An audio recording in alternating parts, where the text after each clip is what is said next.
Welcome to another day in Mawlamyine. This is the capital city of Mon State, which is the home of the Mon People. And today is going to be a bit of an educational day for me because I'm going to the Mon Cultural Museum.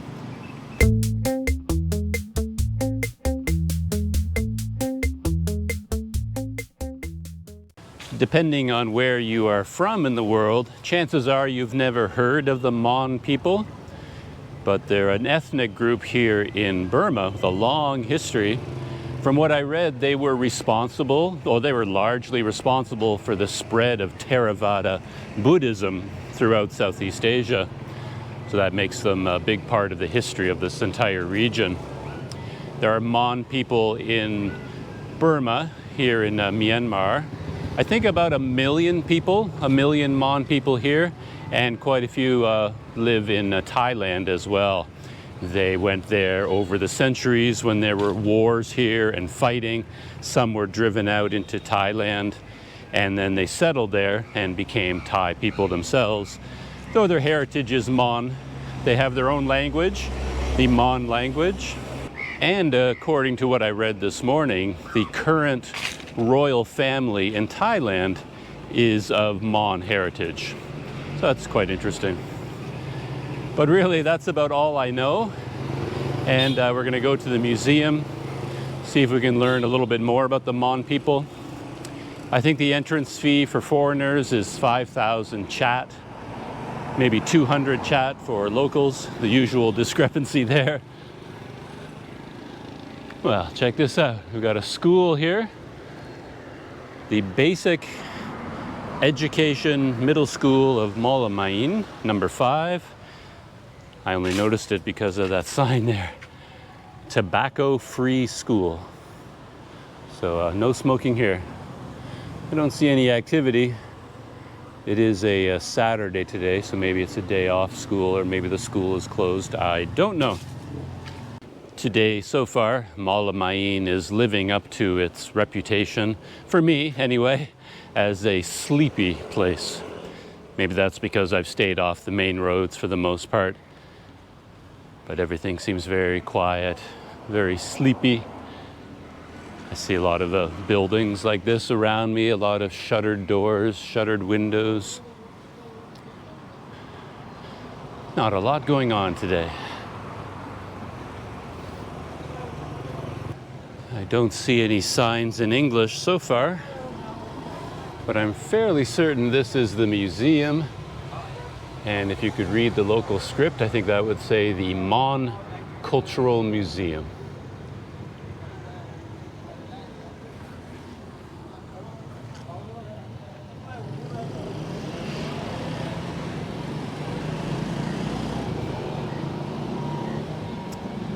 I think the entrance is on the other street.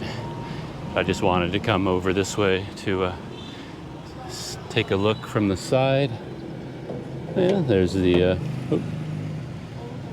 museum building. Looks appropriately sleepy. And on the outside, there is a large emblem of a rooster. So that's one task we can set ourselves before we go into the museum. When we come out, we have to know why the rooster is here. What does it mean for them? And there's also a symbol of a large boat, I'm guessing.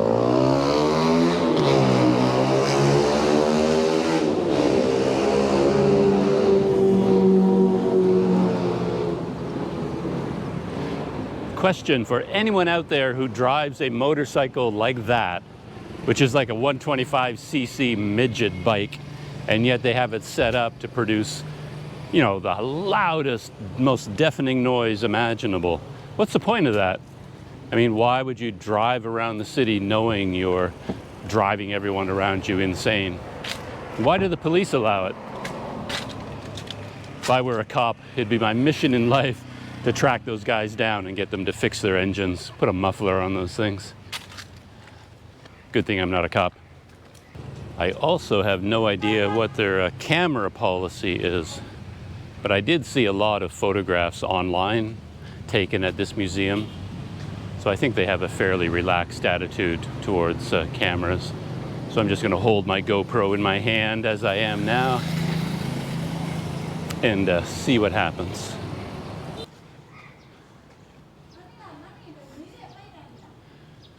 Museums often have a cannon on display outside. And there's a gateway with roosters on top as well. So more mysterious roosters. And the museum itself has roosters dotted around the outside. Hi. I saw that on the internet, your sign. One day at the museum is worth 1 month's reading. Buy a ticket here? Ticket. Oh, inside. Oh, okay. So you're open every day except Monday? Yes. Yes. So Saturday, Sunday also open? Okay, cool. Oh, over here. 1,000. Mm-hmm.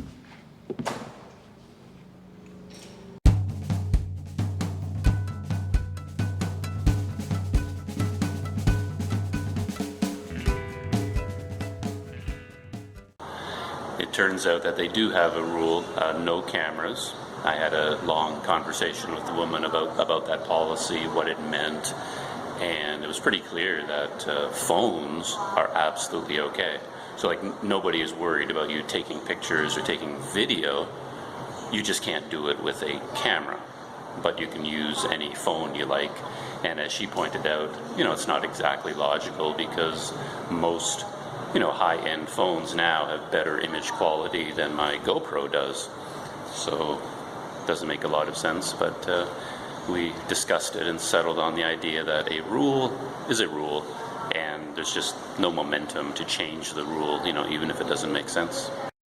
Had I known I wouldn't be able to use my cameras, I would have brought my other phone that I'm using, my poor Motorola, and a few months ago it basically blew up. Something went wrong with it, and it does not shoot video or pictures very well anymore. But it's all that I have to work with right now. So I'm inside the museum now, and this is the exhibits when you first come in through the door. I guess there's some natural history of Mon State. And then Stone Age and Bronze Age culture. This is the traditional dress of the Mon people. Red and white are traditional colors for men and women. And the white represents purity, and the red represents courage and perseverance and strength. We are circling around my question. I found a casket here that looks like the roosters that I saw outside, but here it's listed as a Shelduck casket. So maybe these aren't roosters at all. Maybe they are a type of duck. I'm on the hunt. We'll get this information eventually. For a clue, there's a display of old coins here. For example, here are some silver coins from the 7th century AD. Very interesting. And over here is a display of lead coins with Shelduck from the 15th century AD.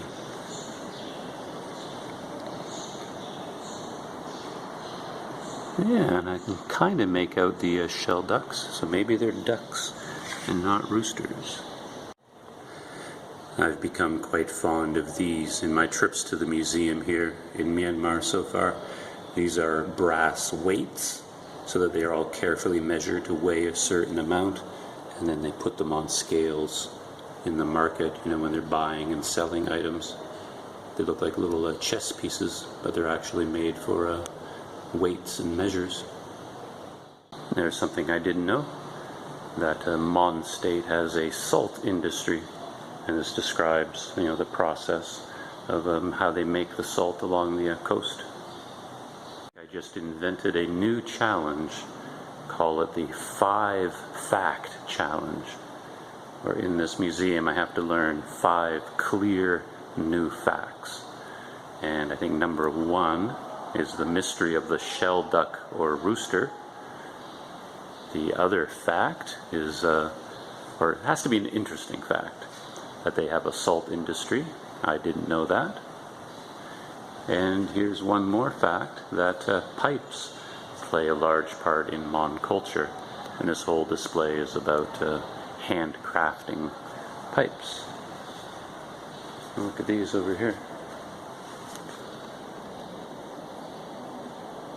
Fact to my list, the idea of the the red and white clothing being traditional clothing, and that the white represents purity and the red courage and strength of mind, and then that the square pattern on the men's clothing represents rice paddies. So how many facts is that so far? 1, the clothing. 2, salt industry. 3, handmade pipes. 4, the Rooster Shelduck, though we don't know what that means yet. So we need one more fact about Mon culture. I don't know if this one qualifies as fact number 5. We'll see, but it's interesting that they have a slate and slate pencil manufacturing industry. And in fact, this is done in the village of Mudan, nearby here. And they have some examples of these slates and slate pencils over here. I wonder if they are still used in schools. I mean, I doubt it very much, but it'd be interesting to find out. Aluminum or stainless steel, and each of the, each layer is a separate container. You put rice in one, meat, vegetables, dessert, all the different foods in each of the different levels. And then you got a carry handle at the top, so it's basically your lunch bucket. I like those a lot. They have a display of traditional Mon musical instruments here. I noticed on the list up at the top, number 1 is a drum circle, and it reminds me of the musical instruments that I saw on display at the National Museum in Yangon. And when I was there, I was also quite impressed with this fellow here, the crocodile harp. I think that was the last image I took in that museum. So I'm wondering whether this crocodile harp is a traditional Mon instrument, or is it Mon in particular? That could be interesting fact number 5. If it's true, I'll have to find out. This display talks about something that I first learned about in Bagan at the museum there, that when you make a donation to one of the pagodas, they might put up a large plaque with an inscription detailing, how much you donated, what items you donated, and somewhere in there is a curse saying that anyone who destroyed this donation, who damaged this plaque, would be cursed. So it's got kind of a Egyptian mummy kind of flavor to it, that anyone who desecrates these sites would be cursed. When I saw the display outside, I thought it was like a boat, and then it had 2 roosters or shelducks in the middle. But in fact, this is a musical instrument. Crescent gongs. So on the inside has all these gongs. It'd be really interesting to see one of these played, see a performance of something like that along with the crocodile harp. I was waiting to come across a map like this, and this map shows all of Myanmar, and you can see that Mon State is actually one of the smaller states in the country. I mean, Shan State up here is quite large, Kachin State up in the north, Sagaing, Chin, but down here, right here, that little blue strip right on the water, that is where we are now. That is Mon State. So there's a close-up of this region. As I said, this blue state is where we are now. This is the Mon State. You can see Yangon over here. And when we came here by train, came all the way up over this bay and then all the way down south, you know, to get here. And off on the west side of all these states, this is the border with Thailand over here. Thailand is over here. According to this display, this crocodile harp is a traditional Mon musical instrument. So now we know.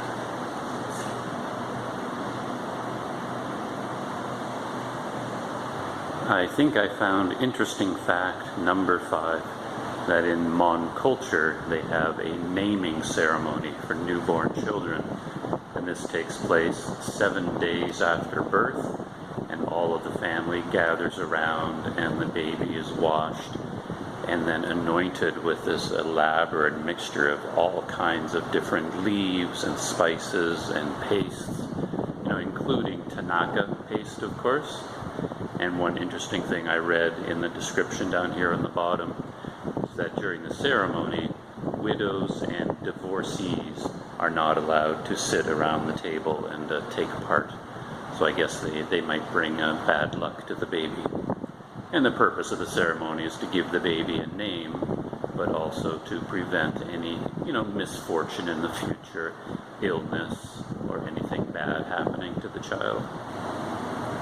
This is interesting. This is a model of a traditional Mon house, because there are heavy rains in this area and a lot of flooding, so they traditionally build their houses on posts like this, and the animals, bullocks and cattle can be kept underneath the house, you know, underneath the floor there. Here's a display about rubber milk production, which I wasn't aware that they did here, because in fact I've seen these yellow sheets of rubber hanging all over the place. I can't quite remember where I've seen them, but I came across them a lot, and I could not figure out for the life of me what they were. But apparently it's raw rubber sheets drying in the sun. And yeah, they collect all the rubber from rubber trees, just like up here. They freeze the rubber milk inside a mold, pound it, and then put it through this machine to flatten it out and make sheets of rubber like that, raw rubber, and then put it out in the sun to dry. Well, learn something new every day. And for me, no visit to any museum is complete without learning a little bit more about bricks.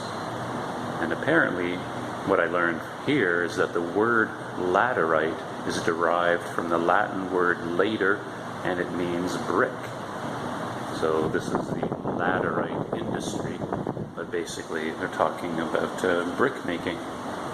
These are some very interesting examples of bricks. Quite unusual. Turns out these are not actual, bricks the way we think of them, made from clay. This is a layer of the earth you find naturally under the ground, and when you can find a laterite deposit existing when you dig down, and then when you find it, you can just cut the laterite into square shapes and make your own bricks from this ready-made material in the earth. And I guess they use it a lot for decorative objects too, making stools like this, and then this one over here.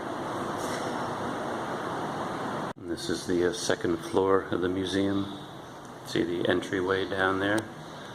So the main exhibit is downstairs, and then you can come up the stairs here to this exhibit on the second floor. I found an open balcony, so I just thought I'd come out onto the balcony, take a look around. Check that out, a large gong on display down there. I'll have to take a look at that on my way out. Do you see everywhere this Well, I saw it outside the museum, Yeah. and on the door, Yeah. and then a lot of displays as and well. also in the city of the site, so you will see the sample. Okay, so it is a duck. Not dark. No? This is the legendary bird, and this is the sign of the fashioning. And also, this legendary bird has a female and male. They love each other very much, and when the female dies, and the male also dies. So this is the symbol of love. There's the Mon Cultural Museum. I just walked out of the front doors a few minutes ago, and I'm standing down here beside the giant gong. Diameter 6 feet 7 inches, and it weighs 5,400 pounds. So now it is time for the 5 fact challenge. See if I can remember 5 interesting things about the Mon culture and the Mon people. Fact number 1, the Mon traditional dress is red and white in color, and the men in particular wear a white shirt with thin red lines on it in a grid pattern. The white color represents purity, and red color represents courage and strength of mind. The grid pattern of the white squares with the red lines, that also symbolizes paddy fields, the rice fields. Second, fact number 2, they have a salt industry along the coast, which I wasn't aware of. Fact number 3, they also have a tradition of smoking pipes and making handmade pipes. Fact number 4, I'm going to throw in the crocodile harp. Even though I knew about the crocodile harp before, I wasn't aware that it is a traditional Mon musical instrument. So that's something new that I learned today, fact number 4. And fact number 5, the most interesting of the 5 facts for me, is that mysterious bird. And that was the first task that I set myself as I came up to the museum, because I saw that bird all over the place on the fence and on the gate. And in the museum, I kept seeing it referred to as a Shelduck. But I had an interesting conversation with the curator, and she told me that no, it is not a duck, and it is not a rooster. In fact, it is a mythical bird. It's a mythical creature, and this mythical bird is called a hamsa. And the hamsa is known for its loyalty to its mate. The male and the female, they bond for life, and their love is so strong for each other that when one of them dies, the other one will pass away soon after from a broken heart. So they are a symbol of loyalty and of love. And the hamsa is the symbol of Mon State, and you actually see the hamsa on the flag of Mon State. A couple of bonus facts. I was quite interested to learn about their naming ceremony for newborn children. On the morning of the 7th day after a baby is born, the whole family gathers together for a naming ceremony in which they bathe the child and then kind of clean it and anoint it with a mixture of tanaka and shampoo and special leaves and herbs and spices that they all mix together.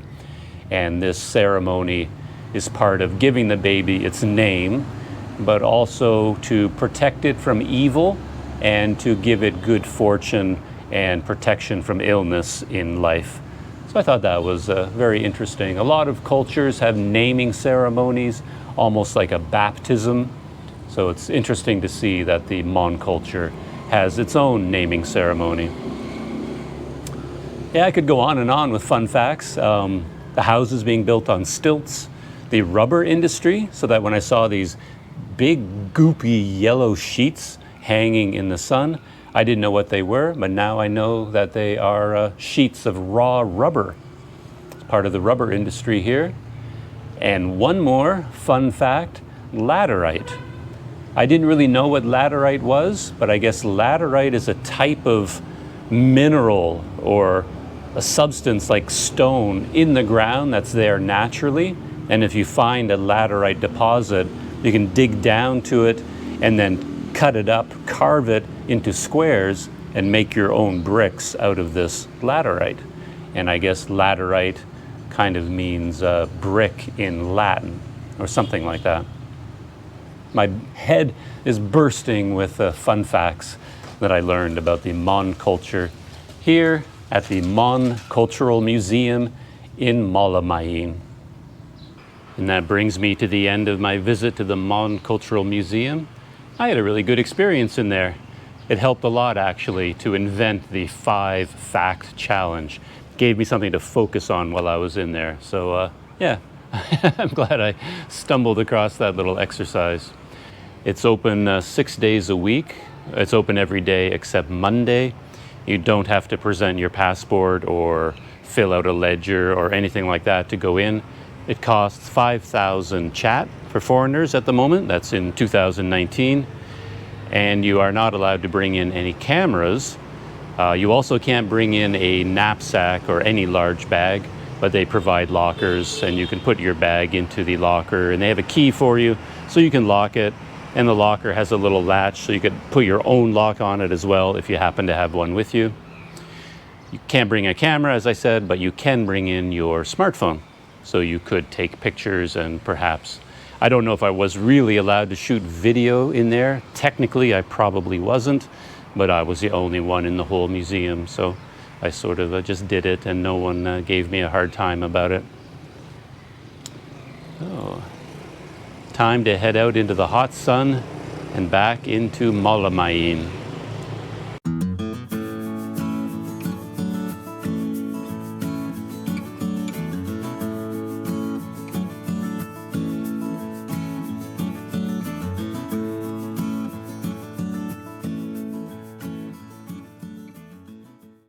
This is where my experience of the museum began, and I set myself the challenge of learning what this means.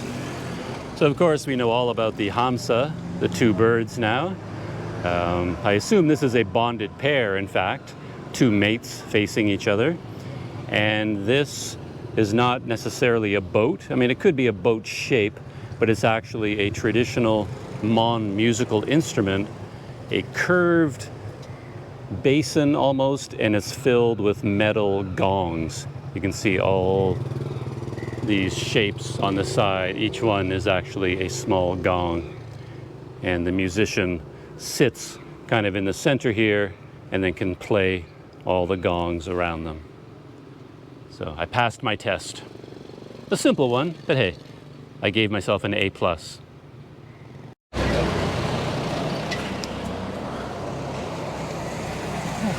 Hello, Minglaba. Hello. This is tea. So could I have tea and samosa? Samosa. Chicken samosa. Chicken samosa. Could I have 2? Only one, 300 kyat. Okay, I'll have 2 and I'll sit down here with... So, stopped here for a chat. Going to have a cup of tea and some chicken samosa. Have a seat here in the shade. Sit down. Yes, please, thank you. You country? I'm from Canada. Canada. Canada. One tea. One tea. One tea. One tea drink. Yes, please. So, getting a cup of tea here. There's my little chair. These are the samosas. Yeah, quite big. They come in different sizes, samosas. Samosa. Samosa. Samosas. Samosa. They're big ones.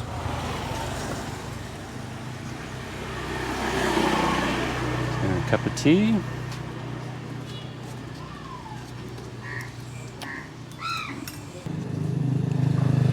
I've got my cup of tea here. It's a really interesting color. It's almost an orangey brown, you know? It's piping hot too. I love that. I can barely hold on to the cup.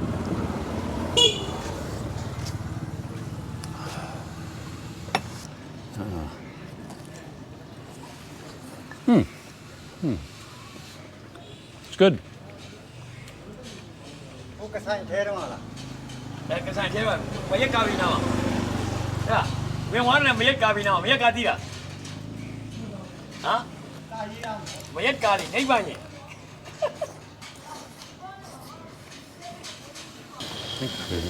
And maybe one more samosa. Samosa. Yeah. There you go.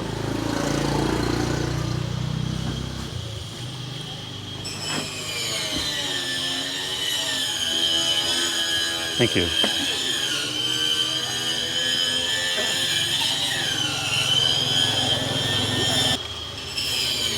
Of course, there's always a construction site.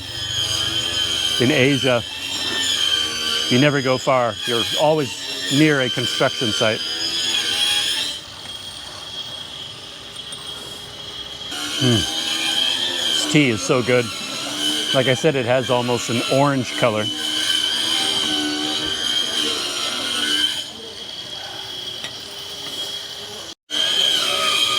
So there's the tea, kind of an orange color. And that's where all the magic happens, where he makes the tea. And across the road, there's our construction site. Always making noise.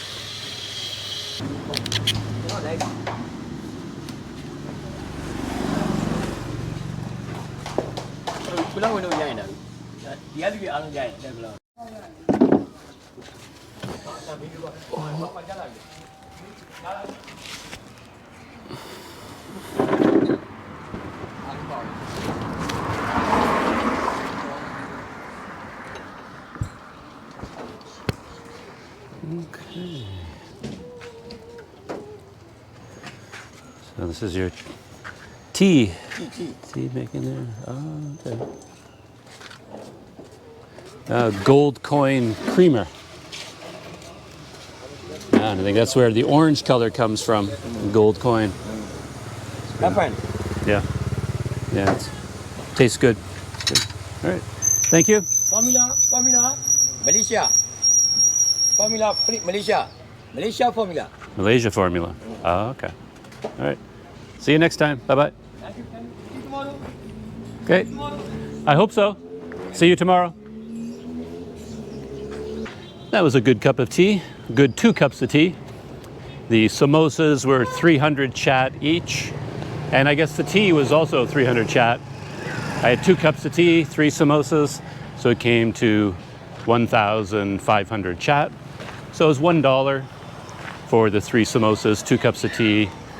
And then in the pot on the table itself, there was like kind of a light, herbal tea, green tea, with boiling water. And then you could fill your cup with that, as many times as you like. Yeah, it was very nice.